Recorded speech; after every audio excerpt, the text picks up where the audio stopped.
So I'd like to introduce my good relative. He is our relative. Because just like I said at the beginning, it doesn't matter if somebody comes on this land, as long as they got Indian blood, as long as they're indigenous, they're welcome. Because our way of being a relative is from that ocean all the way across to that ocean. From that ocean down south all the way past Canada. The white man told us, you only have a certain area in Nevada. You only have a certain area of Prymind Lake Reservation. You only have a certain area, and that's the Fallon Reservation. You have another little place called Hungry Valley. But in the Indian way, we're all relative. We have a right to the land from that way all the way across. That's what they call Turtle Island. The Cherokee, they're very strong. The Alaskan is strong. That's why he came all this way to help us out. And we are going to succeed. So what me and Rudy James is going to do is we're going to establish our own traditional tribal court on this land. This traditional tribal court, we can hear anything. We can hear something on the federal, international level, and we make a judgment and it stands. So I'd like to introduce him to you as he's an elder. He's going to be here for a short time. Me and him both can answer any question anybody has. We have nothing to hide. We have nothing to lie about. But we're going to use that strength as indigenous people. Like we always have. No tribal council, no government, nobody can take that away from us. And that's why everything, there's a lot of things right here in this law book. And like I said, the United States of America, we're going to hold them accountable. We don't have to ask them for nothing. We tell them what we want from now on. Even the state of Nevada is only this big, like I said. Everybody that's taking water upstream, they are ignoring the people down this way until we use laws, until we stand up and we don't even have to fight. We put something on paper in a document form, and that stands forever, just like this. Except for this is a piece of trash. We don't have to accept nothing we don't want. So I'd like you to, Rudy James, come on up real fast.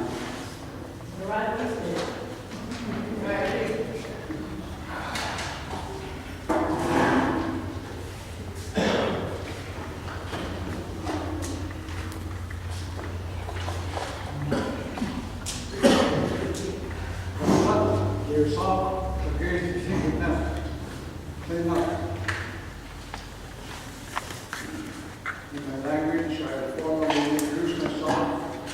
I'm spokesman for the Kuyukwan of the 32 tribes up in Alaska that speak Tlingit. I come from one of them called the Kuyukwan. And first of all, I want to greet all of the elders that are here.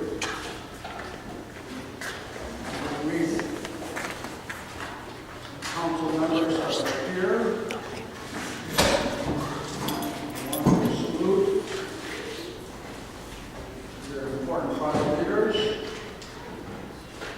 It's about time our Indian people start to wake up. Our Indian people are the most powerful segment on this continent. Some people call it Turtle Island. Didn't know that term until about 10 years ago. We, the Kuyukwan, we're the boss of where we are. We always have been. We never stood in awe of the Glitcha or the Glitchawa, which is the white man and white women. We never stood in awe of them. I remember coming home one time, and my sister was there, and she couldn't pick up her fork. My mother taught us, you do not bring any trouble home to this dinner table. Because our father was the kind of a guy who would do something. And he has shik in our language, and he was why are you having trouble holding the fork? She is I use my left hand for schoolwork, and the teacher comes with a ruler, big thick ruler, and hits my hand, and it's really hurting. And that's why I can't pull the fork. My father said nothing, but he told my mother, after lunch, we're going to live away from school. After lunch, I'm going to go to that doctor to school. He walked through the front door of inside school. And he asked her, which little room she pointed out. He didn't come in and find it out. He went in and he kicked in the door.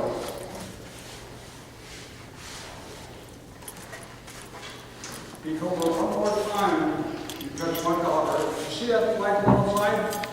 I'm going to take you out and hang you from that. That's the kind of father we had. And as a young boy, I recently turned 79. So a little while ago, I saw the last of the Russian slaves. We had white people who were slaves. I'm just kind of let you know that we were a people that were not going to be shoved around. So we learned that. But you know what? Right now, I have thousands and thousands of white friends, both in the state of Alaska and Washington State. I have different business groups. Last week I beat the U.S. senatorial candidate to run for the U.S. Senate. They're not far from here at the University of California, Davis. They offer me on both international law, federal law, common law, Anglo-American law, and tribal law. I'm an expert at that. I have both the Indians and the white people come to me for interpretation. And I'm not mad at the white people. We've got all the tools here we need to take care of ourselves. We don't need anything from the U.S. Congress, nor do we need anything from the legislature to do what we need to do. We don't need that. We've got the tools all right here. It's just up to us. Are you man enough? Are you woman enough to use those tools? The tools are here. A few years ago, it's in the living room by Glacier Ketchikan, and I was looking at the newspaper, and I saw an article that says here, the state of Alaska suing the U.S. government for cutting 12,000 miles of coastline from Alaska. Alaska's a big, big, big, big country. If you take the map of Alaska and put it on the United States, it would cover 1/5 of the United States. There's only 500,000 people live up there. So there's talk about not much people around, but that's how it is. Anyway, I thought about what I read in that paper. I'm a careful man. I thought about it for 2 days. How can the state of Alaska sue the federal government for carbon of our land? In Trinket, we have a word that says ha-klutki. Ha-klutki. That means this is our land. And we're proud of it. We don't like to shut down anybody's face into it, but at the same time, it's still our land. So I decided to write on the third day, I decided to write to the U.S. government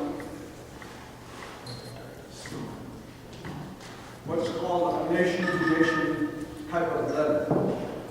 The United Nations, I made my way twice to Geneva, Switzerland. I made friends with a lot of international attorneys. So I know how to write recommendations. And I wrote to the Secretary of State of the United States that says, I'm sending a hard copy to the 9th Supreme Court Justice. This is the letter I'm sending, and I want you to make sure that they get it. A hard copy will be sent to each one of them. And in that letter, I stated this: the issue of title to the land is an issue between nations, and as such, you, the U.S. Supreme Court, have no jurisdiction. Those of you who understand, and maybe some of you don't, jurisdiction is the right to hear a court case. It's the right to take a legal understanding. And I wrote to the U.S. Supreme Court, you do not have jurisdiction, therefore you cannot. I didn't ask them to consider it. I said, you cannot hear this court case. And a week later, as we again reading in the evening, phone rang, it's from me, and here's an attorney from the U.S. Supreme Court, so there's quite a few hours difference. Alaska is an hour behind you guys as far as the time goes. And to the East Coast, we're 5 hours behind. I picked up the phone and I was talking to whoever we had. They asked me if I was the man who wrote that letter. Of course I was. I put everything down there that I thought they could get a hold of me. To make a long story short, the U.S. Supreme Court dropped that court case. There's nothing special about me, not at all. I'm an Indian, just like you folks. Some of you are better looking than me, others are not that fortunate about that. But I just want to let you know that the U.S. Supreme Court dropped that court case. They knew what I said was correct. But I'm not signing my name to something I don't fully believe in, and I'm back with the law, and I can't do it. And I'm telling you this, folks, for a reason. Not long ago in Washington State, some of you are all Indians up there in Washington State near Bellingham, Washington. They opened up a retail outlet away from their reservation, no federal grounds, and they were selling stuff. And the state of Washington said, you've got to pay us a tax. They said, no, we don't. So they went to court. And worked their way through the whole court system. There's a whole way of doing that. And in the end, the Supreme Court of the state of Washington ruled that they had a right to sell products without having to pay anybody taxed. And what that means is, see, what Indians, when something like that, is not just the Lummies, it's not just the Pujuan, it's for every Indian across the country. What I'm telling you, you folks have a right to own the biggest department store in Reno, or Sacramento, or wherever. I remember I was in the federal court in Reno. I forget the judge's name. You remember that? McQuaid. Huh? McQuaid. And he was saying this. I was explaining to him how the Indians have these rights, especially for hunting. He says, you mean to tell these people, he was pointing at really that the people were Indians in that courtroom. He says, you mean to tell me these people will go to my yard and hunt California quail? I said, yes, they can. And he started to laugh. Big white man joke, he was laughing at this. Indians could go hunt California quail in his backyard. I told him, yes, they can, and it is the law. In other words, in this book here, there's a whole host of laws. Been a law my wife for a little over 6 years. She melanoma claimed her, but she helped me write this book. Did lots of research, many laws, and some of those laws are just so powerful that you wouldn't believe it. About their people's rights. You have the right to do so many things, and you do not need permission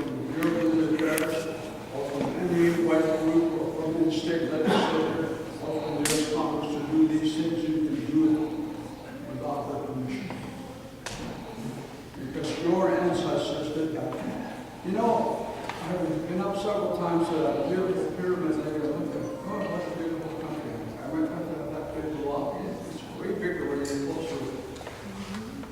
And how it's all set up so beautiful. And here they want to bring the I said, how can that be? How can they take the money from these people? It's their water, it's their land. How can that be? I can't imagine that beautiful lake disappearing in just a valley there. I can't imagine that. This is your folks' heritage. Us African people were not much different than anybody else. We basically say that we plan for 7 generations for our children not yet born. The way we look at it is this, is that we are borrowing this earth from those young people not yet born. So what are we going to leave them? What are we going to leave behind? What are we going to leave behind? This is some question. Us Indians did live to this point in time that this is going to be all there is to it. You've got people coming up after you. And it's serious for us tonight when we say our prayers. In the quiet alone, think of those young people that haven't even been born. What can you need? Are they going to be proud to say, I'm an American Indian? Proud to be included in the pond? Proud to be a Washoe or any of the other tribes around here? Are you? What are you going to need then? And that's why we have to study what's in this book. I got a question for you. You sit on a court, right? I'm kind of hard of hearing this. You sit on a court, you said. And so what can we do to, say, for instance, stop this water they're taking and pumping to Fernley? What can we do today to stop that water and run it right back into the river? What I told this young man, and I'll tell you, I looked at that act that was started around 1970. Right after the turn of the last century, Congress passed an act concerning this lake. They passed it without participation of the local people, which means the local Indians. That is strictly illegal. And as I look at that thing, I smell, I don't know how long it is, small writing on it. It took me a long time to read a good share of it. I thought, what the heck is this? Why are these Indians having to pay attention to this act of Congress when they had no part in it? They're putting on, unless we had a part in the law, I thought it would mean nothing to us. Set it aside. No, we don't have to pay attention to the law. But what if we can use that as argument? Well, then,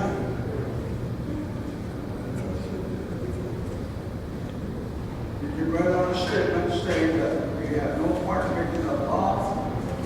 This act of Congress means nothing to us. It cannot affect our people, nor can the people who are intercepting the water that comes drains into this beautiful lake. You can stop them and show you how to do that. So yes, this is something that's so very important to stop. How can this happen in your land? I think of my good friend from the Florida people. They paid my way back there maybe 18 different times, maybe more. Somewhere in storage, I have about 40 documents about the size of the elders of Philadelphia, and asking me if I could represent them. Of course, I'd be honored to do that. I'd be honored to help. And we have, one time there was a lady, 14,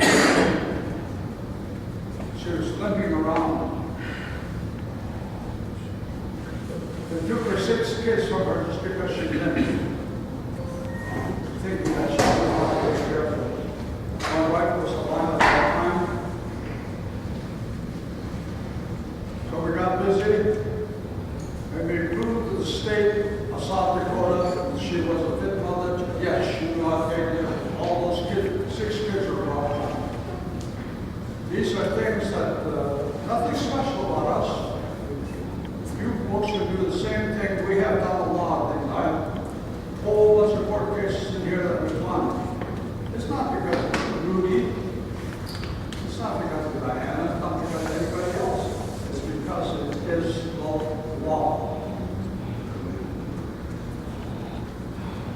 We have the right to do these things, the power to do these things, and I wish I could make copies of this. It costs $150 a copy. I wish every one of you could have it for every tribe, every family that opposes the tribe, so you can study it and see it. Now, I talk a lot, so I'm going to shut up for a while and then we'll take some questions. I'd like to say something really fast. When I needed help, I got no help. So like I said, I reached out. I started reading law by myself. And what you guys don't know about is the Northern Paiute, Southern Paiute, the Paiute people. You are treaty Indians. I am a treaty Indian. I disenrolled myself from the Fallon tribe because they don't care about no laws. They don't care about nothing lawful. The Fallon tribe only cares about themselves. I could have helped them in a lot of ways, but they said, they put me in jail for what I learned. So I'm on my own. Now I'm going to use this treaty in a rightful way. I can help anybody. I can help anybody that calls themselves a Paiute. The way we're going to work this treaty is from Las Vegas all the way past Oregon. You guys might not know it, but the Oregon so-called Paiutes are our relatives, close. So, as a treaty Indian, I'm not going to help. We can do all these things at the federal and international level. My sister, I would like to introduce her to, Joanne Spotted Bear. She could be okay in Lakota land, but she come over here to help me too. Now she is a UN representative, dignitary. She's sending my information to the United Nations too, and they promised to come here, and she'll tell you the same thing. So what I'm doing for all of us is I'm getting a legal team. I'm getting my people so we will be heard, and everything that we need will be taken care of from now on and forever. We don't need to ask anybody for anything but tell this government what we want. The state of Nevada is the same thing. So it is powerful. Prayers are good, but what we're going to do from now on is forward. Nobody's going to put us back because we're at the highest level there is. So I want to introduce my sister, Joanne Spotted Bear, and I'm thankful she come this way to help us. Thank you. Dr. Tokaya Tagashla Buklawa, Marian Chumpeo, my dear relatives, they tell us, always remember your traditional ways first. What I said was, I want to thank the Creator first. My name is Bear Woman, and I do come from Honolulu. I got clean and sober here and went to a sweat lodge with Bucky Sampson 17 years ago. Bucky told me if I kept going back to the sweat, someday I'll be doing something for all of our people. Back then I told Bucky, I just like to drink and do drugs. I don't want to help nobody. And Bucky said, no, your traditional ways are powerful. I sweat lodge with Charlie and Buffy and all these spiritual leaders. I had to have a building meeting. I had to do lunch. I had to listen to what Buffy said. I had to believe in what the Lakota people were saying. I had to kiss the dirt more than once. And I had to beg Creator to please help me to help my people to live. So with this being said, I want to introduce Jim Cravens too. He's a 33-year veteran who had court today. And when he put on his fatigue, Jim, you stand up, please? When he put on his critique today, the judge, he felt this small.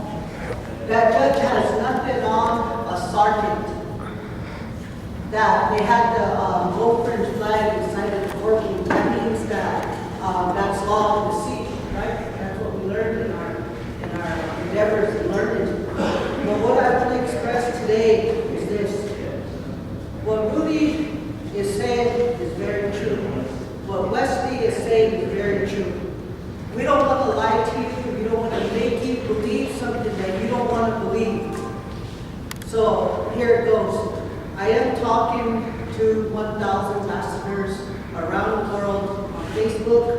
Last Wednesday, I was released from Renegade Radio for bringing up treaties and expressing my feelings to Eddie Floyd, and kicked off the radio. Where there was 1 million listeners, I brought in 153 other radio stations through Native Voice One.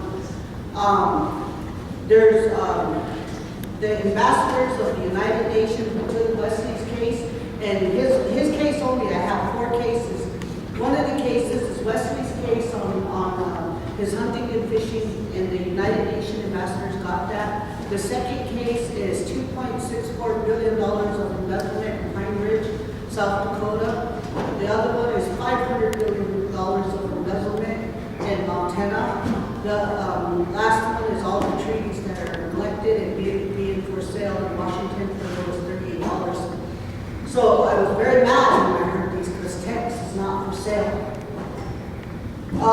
The world ambassador, the leading world ambassador of the whole entire United Nations, he asked me to go to Lebanon, Pakistan, and Geneva, Switzerland to meet indigenous world leaders without the interference of the United States government. Here in Nevada, in Reno, there's a man who calls himself, he gives himself a name, but the original is White Hat. White Hat is the Illuminati who distribute these money and these checks to countries around the world. And this man asked me to work with him and to build a building of whatever I wanted to build. This building that I wanted to have in mind, I wanted it to be in a circle form with 564 federal recognized tribes on one side and indigenous leaders from around the world on the other side. And they wanted it right here in Nevada.